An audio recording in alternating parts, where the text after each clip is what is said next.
大家好，我係阿 Cam，歡迎大家收睇我哋頻道。今期影片咧，我就繼續係坦洲系列嘅。今日咧就嚟到金帝世紀城啦。呢個盤咧，其實早期嚟講咧，就澳門街坊咧買得比較多嘅。確實佢嘅地理位置啦，唔算差。講緊咧10分鐘到珠海，20分鐘咧就到拱北關口啦，同埋港珠澳大橋嘅。俾香港街坊熟知咧，主要係2019年嘅年底啦，因為光頭阿 Sir 咧過嚟喺呢個屋苑咧做咗一次宣傳，從當其時開始咧，就好多街坊都知道呢一個屋苑啦。呢個屋苑咧，目前係搞緊一啲特惠嘅活動嘅。首先嘅話咧，10萬蚊首期就可以上車啦，係真正嘅低首期嚟嘅。10萬蚊俾咗之後，剩低啲全部係銀行按揭，月供大概係4300蚊左右一個月。現時咧仲送翻啦中港兩地牌啦。我其實咧其他屋苑咧之前都有搞過嘅，送得比較多咧。就係港珠澳大橋嘅牌比較多啦，但係咧金帝世紀城呢度咧，你加少少錢咧係可以攞到啦深圳嘅兩地牌嘅，例如話深圳灣口岸啦，或者係福田口岸都可以搞到啦。然之後咧就係佢現時嘅單位咧係送咗啦全屋嘅家電嘅，喺呢一方面嚟講都幫大家慳咗萬零2萬蚊㗎啦。然之後成交送多個你樓下嘅車位俾到你。現時咧其實咧就賣緊係4座啦、6座、7座。19座啦，4、6、7嘅話咧就係細面積嘅單位嘅，19座嘅話講緊係一啲大積嘅單位，大積之餘咧就唔係2梯4伙啦，係2梯3伙嘅，相對嚟講私密性就會高好多。包括係今期嘅影片，我亦都會重點介紹下現時全新加推嘅19座呢度。然後金帝世紀城同埋大部分嘅坦洲屋苑有一個好唔同嘅地方，就係現時金帝咧係賣緊現樓嘅。真正嘅現樓，即係話，假如話啦，我哋現時咧，如果去睇樓花嘅話咧，只可以睇到啦部分嘅示範單位啦。金帝世紀城呢邊，你睇下邊一座樓嘅，你直接講你想要幾多樓，11樓，即係11樓又好，16樓都好，反正你想要邊層嘅，就直接可以開門俾你睇到啦。而且咧係最後包埋精裝修、交標嘅樣，即係你睇啱再買咯，唔睇啱嘅話咧就唔會話似樓花咁樣啦，就冇得睇㗎啦。OK，今期影片主要介紹啦19座嘅，現時嘅話咧就上樓同大家去介紹下現時全新加推嘅產品啦。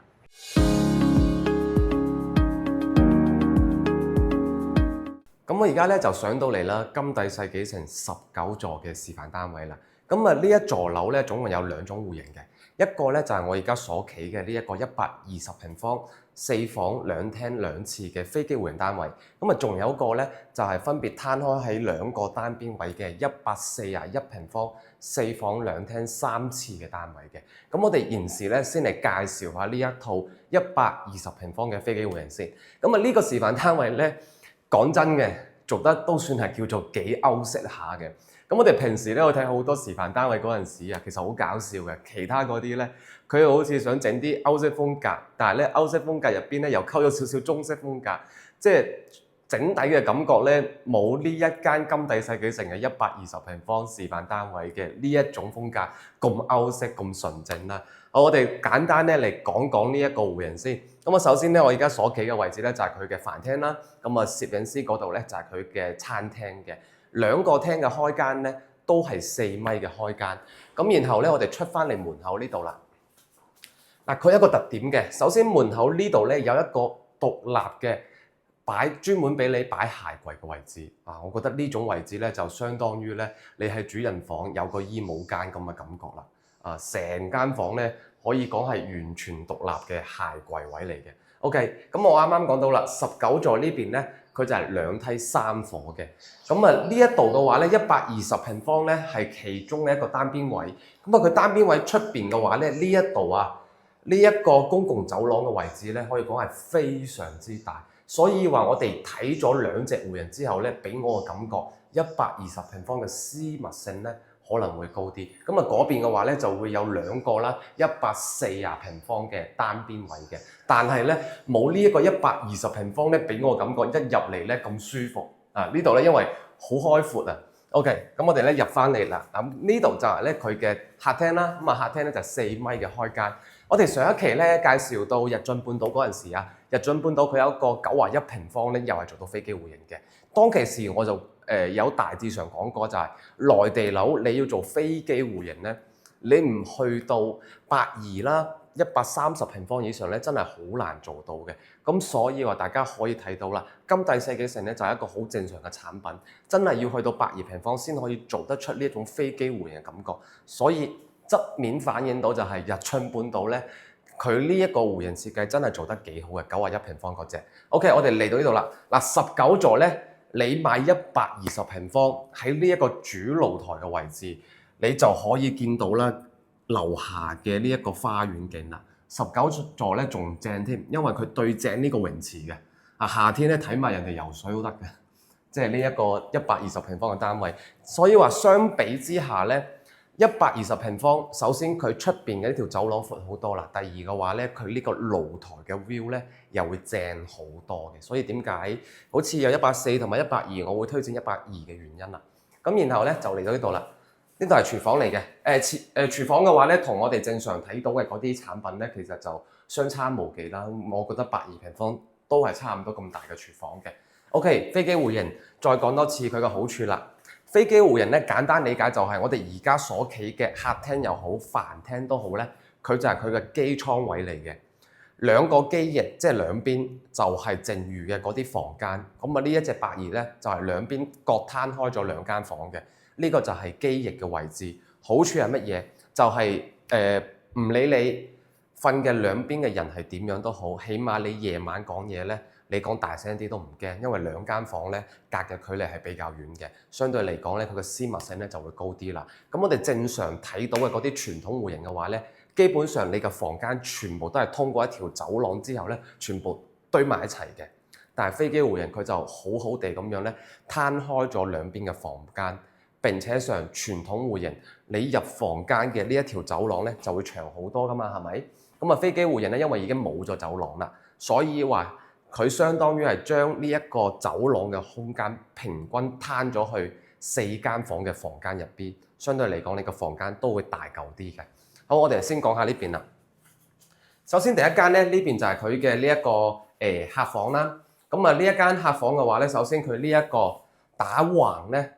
開間係去到啦3米嘅，跟住佢咧，因為呢間房嘅特點咧，佢係打橫生嘅，就唔係打豎生嘅，咁所以話咧，佢嘅呢個進深咧都係非常之長啦嚇，所以話單係呢間房咧，佢嘅面積就已經去到啦有成13個平方左右噶啦，咁然後出邊咧就係佢呢個洗手盆，包括係佢嘅呢一個出邊嘅廁所嘅位置，中規中矩嘅廁所啦。OK。出翻嚟，咁啊呢度咧就係第二間房嘅。第二間房嘅開間咧都係3米3嘅開間，只不過呢個咧就係正常嘅正方形房間嘅，隔離嗰個咧就係長方形嘅房間。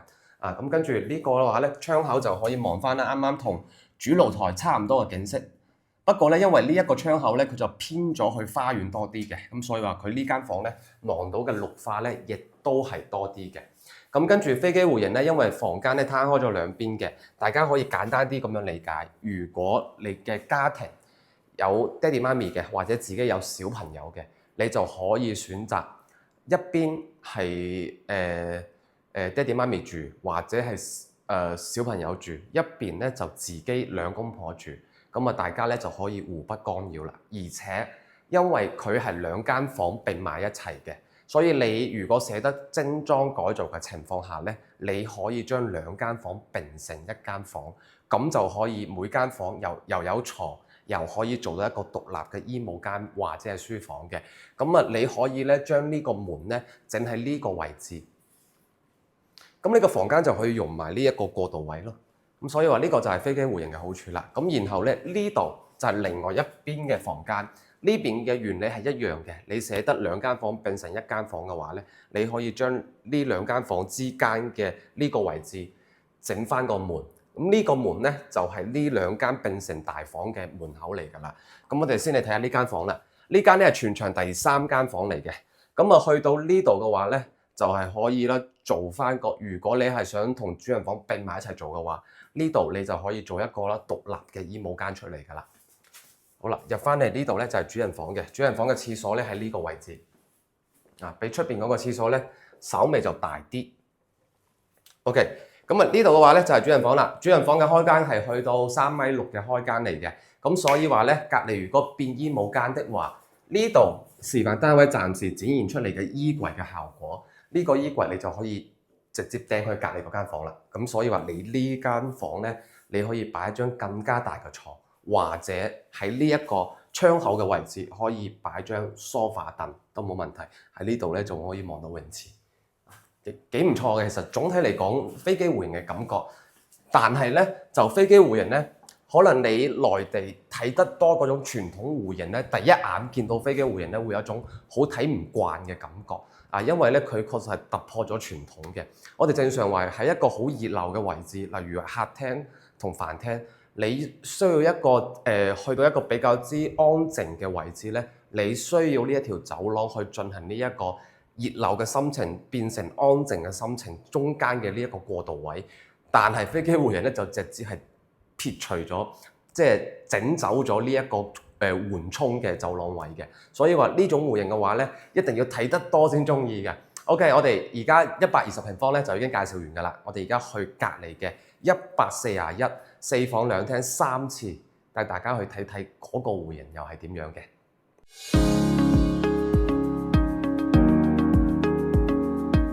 咁我而家咧就嚟到19座嘅另外一隻戶型啦。咁呢個咧係141平方嘅4房2廳3廁嘅戶型嚟嘅。喺我進行詳細介紹之前咧，我大致上講下我嘅感覺啦嚇。咁其實呢個141平方咧設計得咧係比較之一般嘅。但係如果你話放喺以前嘅話咧，其實呢個戶型咧都叫做話中規中矩。但係因為現時坦洲嘅其他屋苑咧，講真嘅，個個喺戶型上面都有創新，所以側面會顯得呢一個141會比較之平庸啦。OK， 我哋而家咧進行一個詳細嘅介紹啦。咁啊，我而家咧所企嘅呢個位置係佢嘅客廳嚟嘅。客廳咧本身嘅開間嚟講係比較之可觀嘅，因為呢個開間已經可以去到4.4米嘅啦。但係佢有個唔好嘅地方，我哋講緊咧呢個客廳咧佢唔夠深啊，即係佢長一嚿長啦，但係呢個位置唔夠深，咁所以話其實總體嚟講呢一個客廳咧佔嘅面積咧係唔大嘅，雖然佢夠長，包括大家見到佢現時擺嘅呢張梳化都知㗎啦。如果我哋正常要擺嗰種有貴妃椅嘅梳化咧，放喺140嘅戶型入邊係綽綽有餘㗎。你擺咗落去之後，仲有好多嘅一個可以走動嘅空間，但係大家可以睇得出啦，佢因為唔夠闊。咁所以話佢塞咗張唔算話完整嘅貴妃椅之後，其實呢一個位咧都係唔算話好開闊嘅。OK， 我哋講下第二點啦。嗱，其實呢一個金帝設計示範單位嘅呢一個人咧，其實係幾醒目嘅，因為佢知道咗佢嘅客廳有呢一個缺點，咁所以話佢將呢個主露台咧係封咗嘅。封咗之後，呢一個主露台就可以變成客廳嘅一部分啦。因為佢本身知道呢一個客廳太短，封咗之後咧。我哋第一眼上到你嘅感覺，呢個客廳係大嘅，因為呢度已經變咗客廳啊嘛，係咪？但係點講都好，呢個主露台咧其實係超於正常水平嘅，因為佢同樣都係4.4米嘅開間啦，4.4米之餘咧，其實都幾闊下嘅，已經有將近2米嘅闊度啦，亦即係話單係呢一個主露台咧已經有9個平方左右嘅。跟住我哋講下個 view 啦，我哋而家喺140呢度咧望出去個 view 咧就會偏向於花園嗰邊嘅。我哋剛才咧介紹120嗰陣時咧有講到啊嘛。120嘅主露台咧係望正個泳池嘅，咁因為咧140咧係攤開咗兩邊嘅單邊位，咁所以話佢呢一個露台咧就會偏向翻花園嘅綠化偏多嘅，咁所以話睇翻你中意係望綠化定係望泳池啦。好，我哋出翻嚟門口啦。19座咧就2梯3房嘅，咁佢嘅整體嘅佈局咧就比較似一個大寫字母嘅 T。咁我哋啱啱介紹嘅82咧就喺呢一個 T 入邊嘅打豎嘅位置，咁啊兩個140平方咧就係喺呢個 T 咧打橫嘅位置，就呢兩邊啦。咁包括係咧，我哋一打開個門口咧就可以見到啦對面嘅嗰伙141啦。咁然之後咧182咧嗰個好開闊嘅走廊咧，而家係140咧就可以有一個比較啦。嗱140呢度咧就會比較窄啲嘅 ，OK， 冇182嗰種一入到去咧好開闊嘅感覺。咁4房入邊咧，首先嚟介紹第一間房。其實呢間房咧唔可以算做一個嚴格意義上嘅房間，大家咧可能現時喺影片入邊咧睇唔出啦，因為呢間房咧佢唔係一個正規嘅正方形或者係長方形，佢係一個不規則嘅形狀嚟嘅。咁所以話亦都要讚下呢一個裝修嘅人啦，因為佢喺裝修呢度咧用咗呢一種色調同埋呢一種牆布去加裝咗呢一個房間，所以顯得咧我哋第一眼上嚟，如果你唔仔細睇嘅話咧，呢個房間你睇唔出佢唔係一個長方形嚟嘅。咁所以其實呢間房咧，你話真係要正常嘅要做書房啦，或者係你要做其他功能咧，係會比較難嘅。所以我覺得呢間房咧就可以好似示範單位咁樣啦。你擺張凳喺度，最好咧你使少少錢咧去整啲音響。咁啊呢間房咧可以用作自己一個私人小天地，或者係直情將佢當成一個雜物間去用。因為咧，如果你係正常做翻書房嘅話咧，我諗會比較壓抑啲，因為佢本身嗰個形狀嘅問題啦，同埋佢本身個開間咧唔長㗎，開間只有2.1米嘅咋。OK， 咁嚟到呢度咧就係飯廳啦。咁啊飯廳嘅開間咧係3.4米嘅，同埋佢嘅客廳咧唔係一個相同長度嘅關係。啊，飯廳呢邊咧係要短咗啦，大概70公分到嘅。咁所以話喺140嘅戶型入邊就顯得呢個餐廳並不是話嗰種好大，或者係坐落咧好闊落嘅嗰種餐廳啦。OK， 嗱廚房咧其實都係中規中矩嘅。廚房咧都係正常大細嘅廚房嚟㗎啦。咁啊起碼咧就雙門雪櫃咧都叫做係放得落。呢個140咧佢就南北對流雙露台嘅戶型嚟嘅。副露台呢邊嘅話咧，就係望翻另外一 part 嘅另外一半嘅花園㗎啦。OK， 咁啊但係咧金底呢邊咧我有個地方係要讚嘅嚇，就係咧佢現時見到啦，呢個露台咧係上過瓷磚嘅，包括係呢一度啦。因為呢一度咧唔係話我哋平時腳踩嘅地方嚟嘅，所以正常咧有好多發展商咧呢一個位置咧基本上係唔會鋪瓷磚嘅，但係佢呢度鋪埋咯，呢個就係佢比較好嘅地方。同埋咧佢每一個單位啦，佢交樓咧又會送埋呢一個家電俾你嘅。咁啊喺家電上邊嘅話，大概係幫大家慳咗萬零蚊左右㗎啦，萬零2萬蚊左右啦。OK， 咁呢度嘅話咧就係另外一間房嘅，呢間房嘅開間咧就係2.8米嘅開間嚟嘅。OK， 跟住咧我講過啦，呢個戶型咧係4房3廁啦嘛。咁其實3廁入邊咧有2個係套房嚟嘅。咁呢度咧係第一個套房，呢一個套房咧首先入到去咧呢度就係佢嘅呢個廁所位啦。好 OK。咁啊過翻嚟咧就係一個3邊落床嘅房間啦。咁呢間房間嘅話咧開間可觀嘅，3.3米嘅開間，比我哋正常見到一啲客房咧要長翻少少嘅。好啦，咁啊嚟到呢度咧就係出邊嘅嗰個廁所，可以俾大家去睇一眼。但係咧呢個戶型咧亦都係有優點嘅，我哋陣間去到主人房大家就知道㗎啦。好啦，咁啊呢間房咧就係2.8米嘅開間嚟嘅。總體上嚟講，正常嘅房間啦。咁啊，主人房咧係佢嘅亮點啦。主人房呢邊嘅話，開間係可以去到3.7米嘅開間嘅。但係咧有一個問題，因為現時點解喺示範單位睇得闊落咧？係因為呢個示範單位佢冇擺衣櫃落去，咁所以話咧整體上嚟講咧，成個房間咧就好似基本上都係平時瞓覺嘅嘢，但係一啲好必須嘅嘢，衣櫃啊。衣櫃佢冇放落去，咁所以我哋正常嘅佈置咧，呢張床大概要移到嚟呢個位置。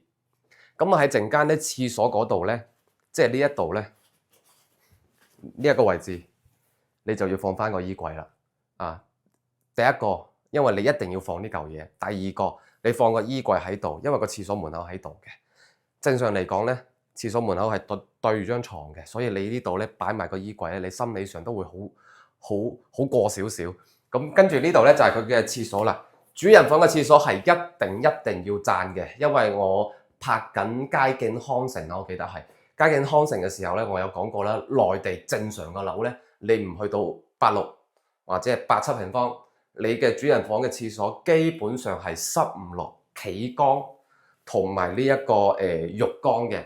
但係我哋現時喺金帝世紀城嘅141平方係可以見到浴缸加企缸係可以同時做到嘅，之餘仲有雙星盤嘅設計呢個就係佢主人房呢個廁所比較之好嘅地方。OK 啦，咁啊關於141咧，佢仲有個缺點嘅，我要講講啦。因為我相信大部分買得大即單位啦，即係好似去到84方以上嘅話咧，好多家庭基本上想做下精裝改造嘅。點解咧？因為其實我本身咧點解要買大單位？純粹係因為想要個更加之開闊嘅室內居住空間，但係並不是話我一定要住滿4間房或者5間房嘅。所以正常情況下呢，好多時候會2間房並成1間房，或者甚至乎3間房並成1間房，我都見過。但係呢度佢有個問題，就係佢有好多牆呢係實牆嚟嘅，拆唔到嘅。亦即係佢俾咗你入邊4間房，佢就係4間房，冇辦法做到2間房並成1間房，俾到你嗰種總統套房嘅感覺。好啦，咁啊，今期影片咧，其實就介紹咗差唔多啦，主要係介紹咗現時咧19座嘅呢一個新貨啦。咁啊喺我嘅角度嚟睇咧，我覺得82平方幾好嘅。咁啊喺影片嘅最後咧，我亦都會放翻個啦，就係80平方現時全場最細則嘅單位，80平方嘅2房單位嘅純欣賞影片俾大家去參考下。咁啊，今期影片咧就到呢度啦，我哋下期再見啦，拜拜。